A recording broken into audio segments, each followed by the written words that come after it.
আসসালামু আলাইকুম। আজকে একটা ব্যাপার আলোচনা করার জন্য বসছি। ব্যাপারটা আলোচনা করলে সম্ভবত কেউ কেউ উপকৃত হতে পারে। সেটা হলো যে আমি রিসেন্টলি একটা কার্বনের একটা বাইক, রোড বাইক বিল্ড করেছি। যে রোড বাইকটা বিল্ড করতে গিয়ে যে পরিমাণ টাকা খরচ হয়েছে, এই পরিমাণ টাকা দিয়ে এই যে বর্তমান মার্কেটে যে বড় বড় কিছু শোরুম আছে বা ইম্পোর্টার আছে যারা বাংলাদেশে জায়েন্ট বা স্কট অথবা ট্রেকের কিছু বাইক অফারে দিচ্ছে, যে প্রিভিয়াস প্রাইসটা এরকম ছিল, এখন আমরা নতুন একটা প্রাইস অফার করতেছি। তো বেশ ভালো অফারে ওরা বাইক দিচ্ছে। তো ওরকম অফারে একটা বাইক আসলে কেনা যায়। আমার মনে হয় যে কারো বাজেট যদি 2.5 লাখ বা 3 লাখ টাকার মধ্যে হয়, তাহলে তারা আসলে অফারে বাইক কেনাটাই বুদ্ধিমানের কাজ হবে। তার কারণ হলো, আমি যে বাইকটা বিল্ড করেছি সেটা 2024-এর মডেল।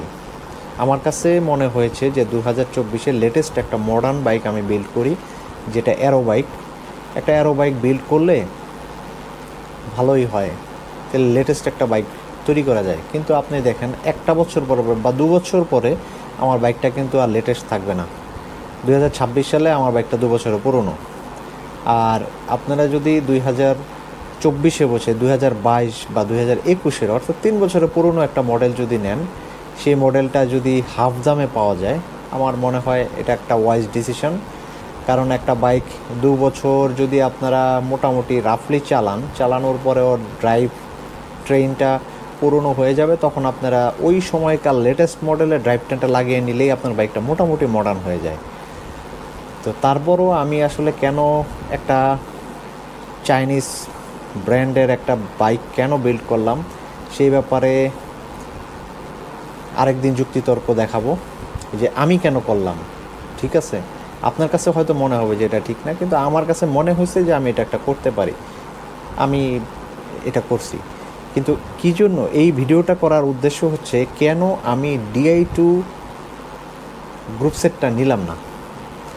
কোন গ্রুপ সেটটা নিচ্ছি এটা আমি দেখাই। এই যে এখানে এটা হচ্ছে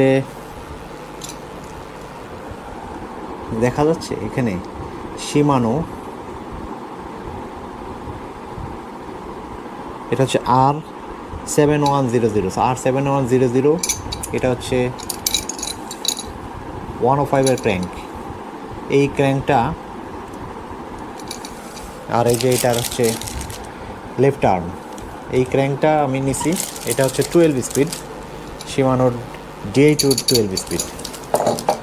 এটা কিন্তু DI2। আর এই যে এখানে আমার শিমানো সেম এটারই 7100 105-এর যে গ্রুপ সেটটা, সেটার শিফটার, এটা হচ্ছে হাইড্রোলিক শিফটার। এই যে এখানে হচ্ছে এটা হাইড্রোলিকের অয়েলের যে ব্রেকটা, সেই ব্রেকটা,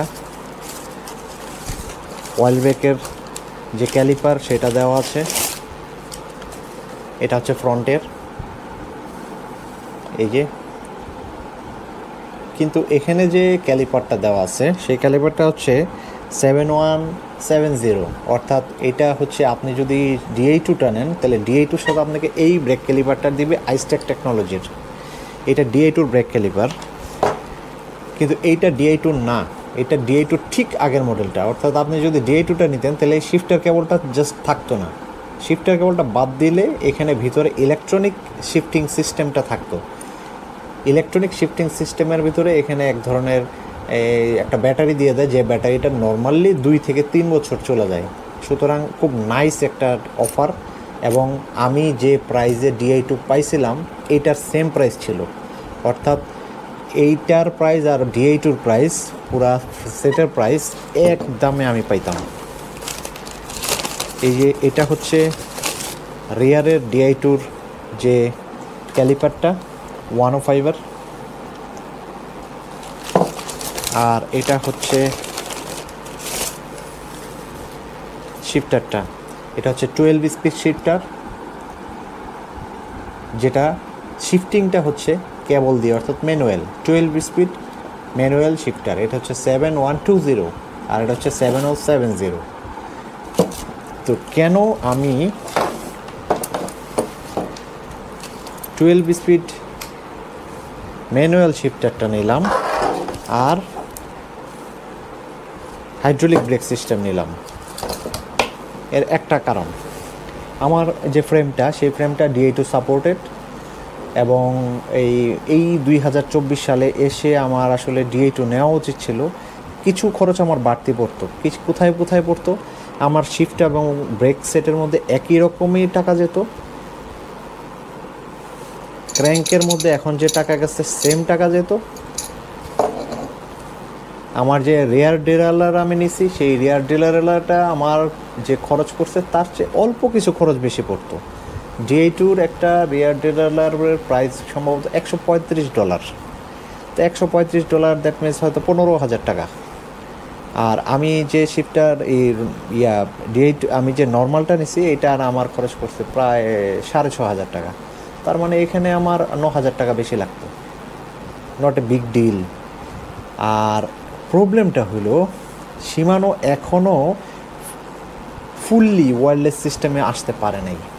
শিমানোর যে রিয়ার ডিরেলার, সেই রিয়ার ডিরেলারে ওদের ব্যাটারি সিস্টেমটা করা হয়েছে, যে ব্যাটারিটা ওরা একটা সিঙ্গেল ব্যাটারি করছে, যে সিঙ্গেল ব্যাটারিটা ফ্রেমের ভিতরে ইনসাইডে কোনো একটা জায়গায় প্লেসমেন্ট করা লাগে।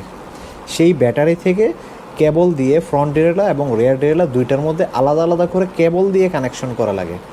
কিন্তু চার্জ দেওয়ার সময় যে কোনো একটা জায়গায় পেছনের যে ডিরেলার সেখানে চার্জ দিলেই হয়ে যায়। আর বাংলাদেশে যে কাদা, বাংলাদেশে যে বালু, আর যে বৃষ্টির যে অবস্থা, আর এত লো মেনটেনেন্স, এর মধ্যে যদি দেখা যায় যে প্রপারলি চার্জিং না হয় বা কেবলের ডিস্টার্ব দেখা যায় বা আরও ইত্যাদি ইত্যাদি সমস্যা আছে, এই সমস্যাগুলো যদি দেখা যায় তাহলে DI2টা আসলে সুইটেবল হবে না। দেখা যাবে যে আমার পুরো বাজেটটাই নষ্ট হয়ে গেছে। তখন ইলেকট্রনিক শিফটার দিয়ে আমি ম্যানুয়াল শিফটার বানাতে পারবো না, ইলেকট্রনিক শিফটার ইলেকট্রনিকই থেকে যাবে।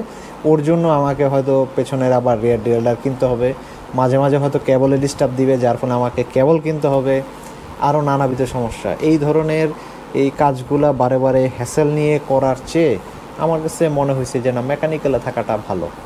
ব্রেকিং সিস্টেমটা হাইড্রোলিক হয়ে গেল, আমি পিওর একটা ব্রেকিং সিস্টেম পাইলাম, আর শিফটিংটা ম্যানুয়াল থাকাই ভালো। আমি একবারে সাইকেলটা বিল্ড করে নিলাম, যতদিন আমার সাইকেল যায়, কারণ আমরা আসলে লো বাজেটে থাকতে পছন্দ করি।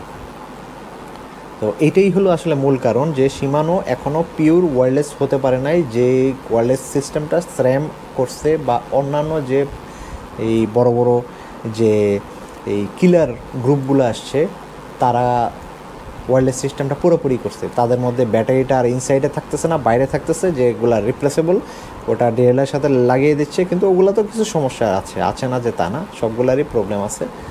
তো বেশি ডিউরেবল বলে আমরা শিমানোটা আমরা নিছি। আর শিমানোর আরেকটা প্রবলেম আছে, তা হলো প্রচণ্ড ওয়েট। অন্যান্য যে ব্র্যান্ডগুলো ওগুলো light weight, Shimano heavy weight. তারপরও Shimano is good, Shimano is legend.